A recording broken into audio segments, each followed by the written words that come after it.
बिस्मिल्लाहिर्रहमानिर्रहीम। जेड़े भी बज़्म नज़मी सुनने माड़ा कलाम उन्हें नी खिदमत जी माड़ा सलाम। अस्सलामु अलैकुम वरहमतुल्लाह व बरकातहू। मैं अपनी माँ बोली पहाड़ी ज़बानी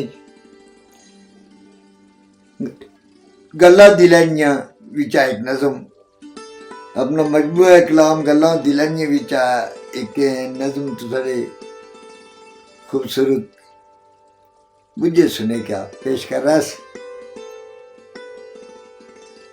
उन्वान दा फिटने नी पांडे एक मियाँ अपनी करवा वाली का समझाना। तो शायद तफरीनी शौकीन होनी गवर्निया ने आखिर लगी इस वास्ते वो समझाना कि अपनी पोजीशन देखनी चाहिए। दुए ने चिट्टा माथा देखी अपना माथा नहीं पोटना चाहिए। ज़्यादा देखी पैर फैलाने चाहिए। बड़ा खासा सबक है इसी। उम्मीद है महसूस हो लिया और पिछली राय बख्श लिया। गंगा चोटिया ता चंगी भाली ठंड दी, गंगा चोटिया दा चंगी भाली ठंड दी, तू कियां जुलनी है तू की कह चंड दी। गंगा चोटिया ता चंगी भाली ठंड दी, तू कियां जुलनी है तू की कह चंड दी। गवर्नी ने आखा लगी न बेड़िया बटे बा, गवर्नी ने आखा लगी तो न बेड़िया बटे बा। ओ छड़ी छान ते जाने नहीं भंडदी, ओ छड़ी छान ते जाने नहीं भंडदी। गंगा चोटिया ते चंगी भली ठंड दी, तू कियां जुलनी है तू की कह चुंड दी। अपने निक्के निक्कियां बच्चें लिया भी ध्यान कर, अपने निक्के निक्कियां बच्चें लिया भी ध्यान कर।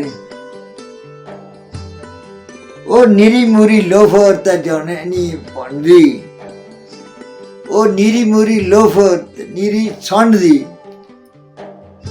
गंगा चोटिया ते चंगी भली ठंड दी, तू कियां जुलनी है तू की कह चुंड दी। महंग पैया लवी देख कुदर कौन खड्डे ने, महंग पैया लवी देख कुदर कौन खड्डे ने।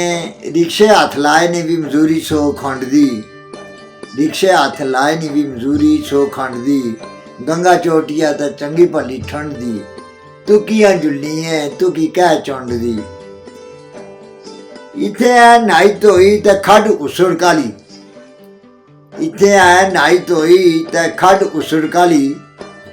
सुनी जी ठंडी ठार नाड़े अगे ठंड दी, सुनी जी ठंडी ठार नाड़े अगे ठंड दी। गंगा चोटिया ते चंगी भली ठंड दी, तू कियां जुलनी है तू की कह चुंड दी। इत्थे है नाई धोई ते खड्ड उसड़ काली,